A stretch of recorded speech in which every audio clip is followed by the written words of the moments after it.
십자가의 길을 가는 우리 모두에게 마땅히 걸어갈 힘과 용기가 생길 수 있길 소망합니다.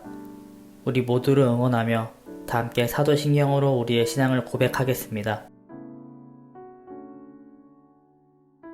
전능하사 천지를 만드신 하나님 아버지를 내가 믿사오며 그 외에도 우리 주 예수 그리스도를 믿사오니 이는 성령으로 잉태하사 동정녀 마리아에게 나시고 번디오 빌라도에게 고난을 받으사 십자가에 못 박혀 죽으시고 장사한 지 사흘 만에 죽은 자 가운데서 다시 살아나시며 하늘에 오르사 전능하신 하나님 우편에 앉아 계시다가 저리로서 산자와 죽은 자를 심판하러 오시리라.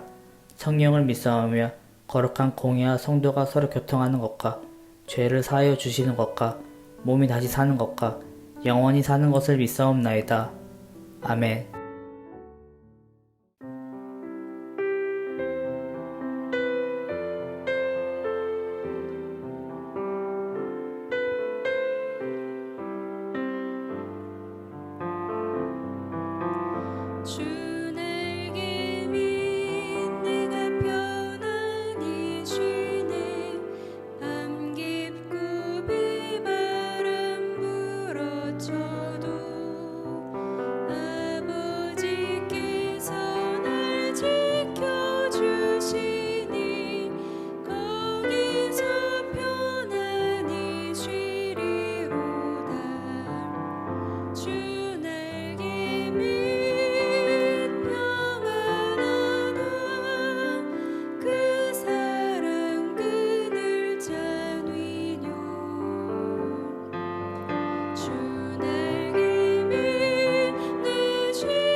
오늘 우리가 함께 나눌 말씀은 사도행전 20장 25절에서 38절입니다.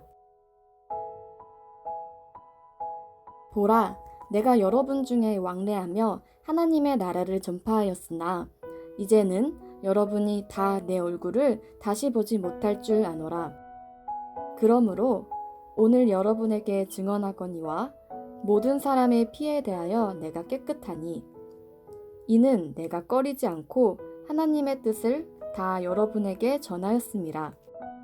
여러분은 자기를 위하여 또는 온 양떼를 위하여 삼가라. 성령이 그들 가운데 여러분을 감독자로 삼고 하나님이 자기 피로 사신 교회를 보살피게 하셨느니라. 내가 떠난 후에 사나운 이리가 여러분에게 들어와서 그 양떼를 아끼지 아니하며 또한 여러분 중에서도 제자들을 끌어 자기를 따르게 하려고 어그러진 말을 하는 사람들이 일어날 줄을 내가 아노라. 그러므로 여러분이 일깨어 내가 3년이나 밤낮 쉬지 않고 눈물로 각 사람을 훈계하던 것을 기억하라. 지금 내가 여러분을 주와 및 그 은혜의 말씀에 부탁하노니 그 말씀이 여러분을 능히 든든히 세우사 거룩하게 하심을 입은 모든 자 가운데 기업이 있게 하시니라. 내가 아무의 은이나 금이나 의복을 탐하지 아니하였고 여러분이 아는 바와 같이 이 손으로 나와 내 동행들이 쓰는 것을 충당하여 범사에 여러분에게 모본을 보여준 바와 같이 수고하여 약한 사람들을 돕고 또 주 예수께서 친히 말씀하신 바 주는 것이 받는 것보다 복이 있다 하심을 기억하여야 할지니라.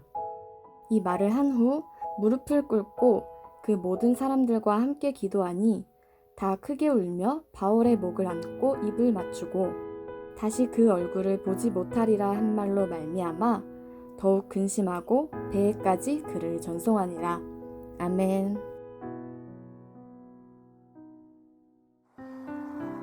반갑습니다.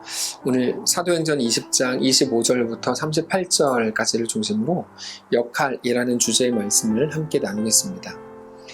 바울은 예루살렘으로 올라가기 직전이었습니다.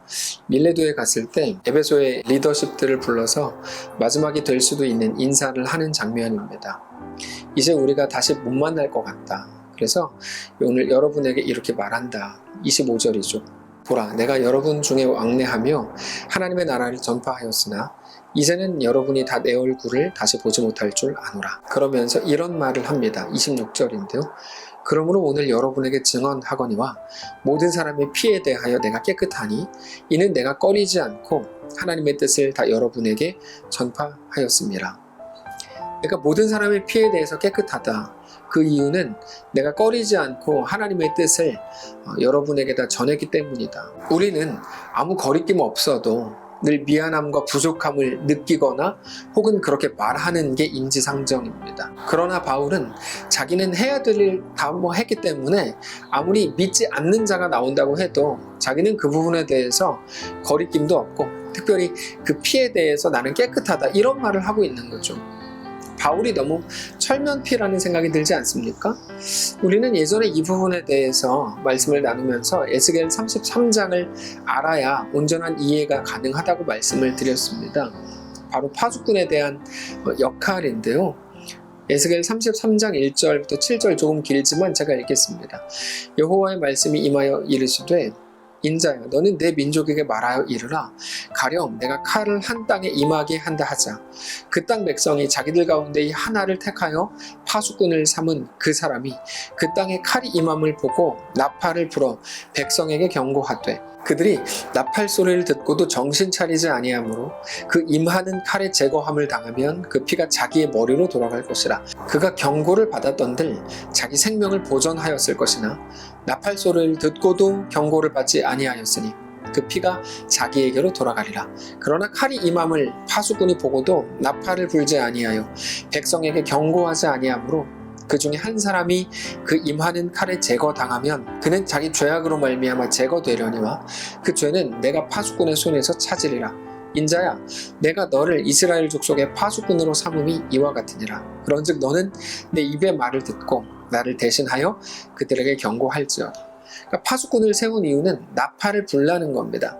파수꾼이 할 일은 엄밀히 말해서 적군과 대항하여 싸우고 성을 지키는 게 아니고 적군이 왔을 때 나팔을 부는 일입니다. 파수꾼의 역할이라는 거죠. 만일에 파수꾼이 적군을 보고 나팔을 불어서 경고했음에도 불구하고 백성들이 정신을 차리지 않아서 적에게 죽었다면 파수꾼은 그럼에도 잘못이 없습니다.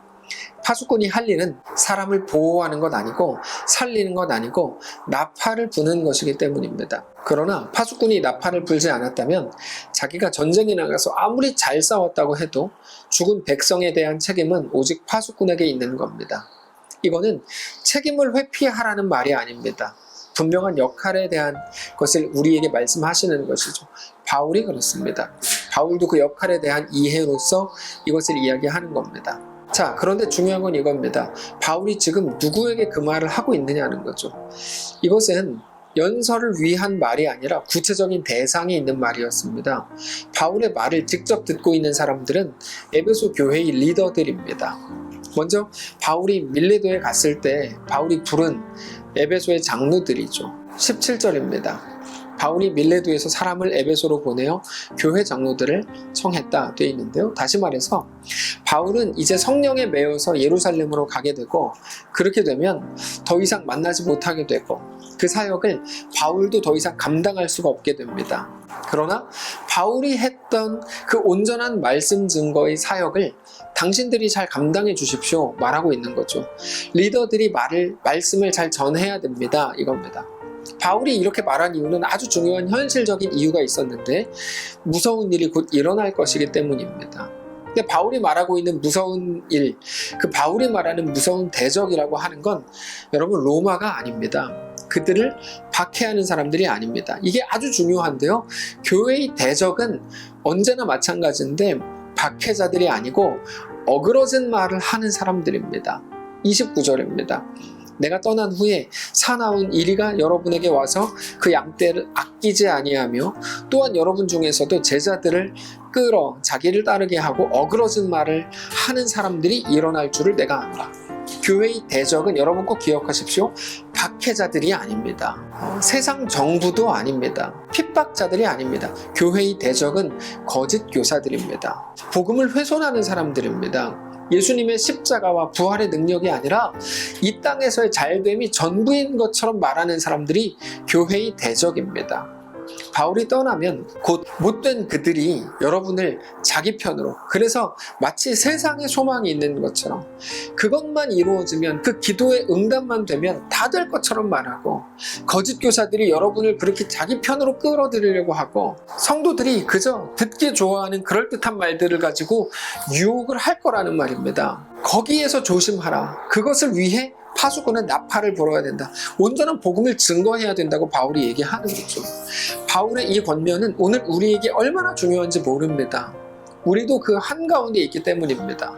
우리는 지난 한 주 동안 고난주간 특별 예배라는 이름으로 소중한 시간을 보냈습니다. 십자가의 의미와 우리에게 대한 가장 현실적인 복음의 능력에 대해서 나누었습니다. 예수님의 십자가는 예수님이 나를 위해서 내가 아파야 되고 내가 슬프고 내가 고통스러워야만 했던 그 고통을 예수님이 대신 담당하신 것이 절대로 본질이 아닙니다. 겨우 그 수준이 아닙니다. 예수님의 십자가는 하나님과의 영원한 단절을 막고 끊으시는, 몸소 막으시는 것이라고 말씀을 드렸죠. 우리를 언제나 죽음과 멸망으로 이끌어가던 모든 죄와 사망의 그 권세를, 효력을 끊어버리시고 이제는 우리에게 완전히 새로운 결말, 무엇을 해도 멸망이거나 죽음일 수 없고, 이제는 반대로 무엇을 해도 예수 그리스도 안에서 영원한 생명과 회복과 성장을 이루신다고 하는 것이 예수 그리스도의 십자가와 부활의 본질입니다. 여러분, 그런데 그게 구원입니다. 그리고 그것으로 우리 삶의 모든 의미가 새롭게 시작된 것이고 우리 삶의 모든 가치가 새롭게 매겨지는 겁니다. 그것 외에 어떤 것도 신앙생활의 우선이 될 수가 없습니다. 그거를 성경은 오직 예수님의 이름 외에 다른 어떤 이름으로도 우리에게 구원을 주신 적이 없다고 표현하는 겁니다. 저는 오늘 우리의 삶에 진짜 대적이 어떤 것인지 정확히 확인하실 수 있기를 원합니다. 단지 나를 불편하게 하고 내 신앙생활에 방해가 되는 것처럼 느껴지는 것은 여러분 우리의 대적이 아닙니다. 그것들은, 혹은 그들은 우리를 오히려 살아나게 하고 하나님 앞에 더 끈질기게 나아가게 하고 우리를 더 성숙하게 하고 우리를 더 자라나게 할 뿐입니다. 우리의 불편함은 우리를 무너뜨리지 못합니다. 우리를 무너뜨리는 것은 예수님의 십자가와 부활의 실제적인 능력이 아니라 이 땅을 바라보게 하는, 여전히 이 땅에 소망을 두게 하는 모든 것입니다. 그것이 거짓 교사입니다. 내가 원하는 일이 이루어지면 그게 마치 구원이고 소망이고 은혜인 것처럼 생각하게 하는 모든 것입니다. 사랑하는 성도 여러분, 오직 예수님의 십자가의 죽으심과 부활로 우리의 삶이 완전히 새로워졌음을 믿으시기 바랍니다. 그래서 예전에 내가 그거를 이루어야만, 그거를 얻어야만, 그거를 성취해야만, 다른 사람들에게 마치 괜찮은 사람처럼 보여야만 우리 삶이 가치가 있거나 소중하게 여겼던 그 모든 것들, 그렇지 않습니다. 이 세상에 매였던 모든 우리의 삶, 사람들의 칭찬과 인정과 부러움의 대상이 되는 것, 이제는 우리 주 예수님으로 인해서 그런 것들에서 완전히 자유하게 되시기를 바랍니다.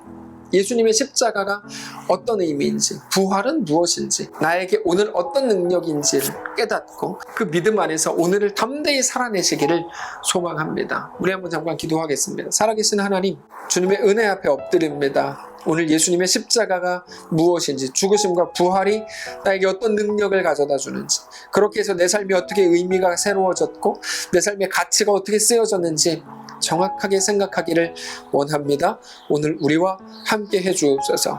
주의 사랑과 주의 능력과 말할 수 없는 주의 은총으로 우리가 오늘 살게 됐는데 영원한 삶을 누리게 됐습니다.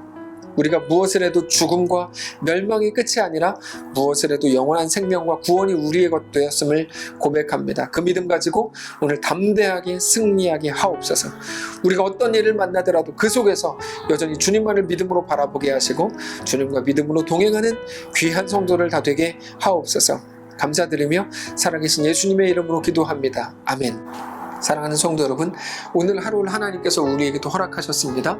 믿음과 담대함으로 십자가와 부활을 의지하며 오늘도 믿음으로 승리하는 성도들 되시기를 축복합니다.